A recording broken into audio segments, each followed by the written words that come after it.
Bwana Yesu na asifiwe sana.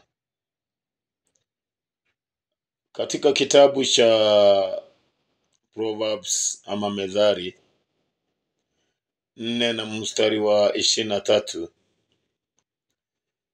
Biblia inasema ya kwamba zaidi ya ulinzi wote ukaweze kulinda moyo wako. Kulinda moyo. Linda moyo wako. Maana Biblia inasema ya kwamba kwa sababu ndani ya moyo ndio mahali kunatoka chemichemi ya mambo mazuri, chemichemi ya uhai, chemichemi ya maji ya uzima. Ndani ya moyo ndio mahali ambapo kunakaa aidha mambo mazuri ama mambo mabaya. Tabia za mtu hutegemea ndani ya moyo wake kuna nini.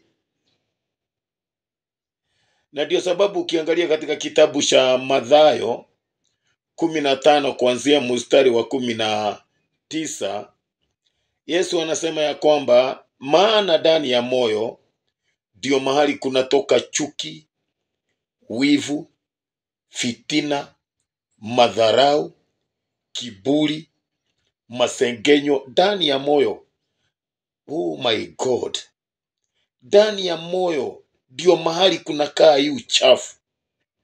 Na ndio sababu wewe na mimi tunatakiwa kulinda mioyo yetu ili ikae safi.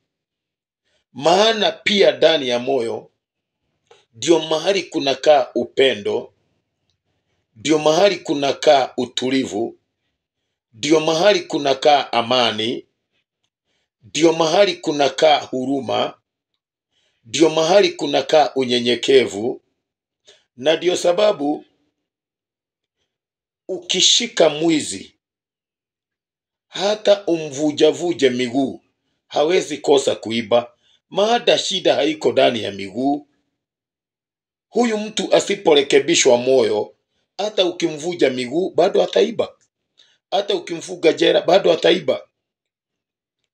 Na ndio sababu unaona mtu msherati, hata ukimwambia kuna ukimwi hawezi washa usherati. Maana shida iko ndani ya moyo.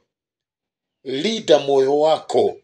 Washa ndani ya moyo wako kuwe na hazina ya mambo mazuri ambayo yanampendeza Mungu.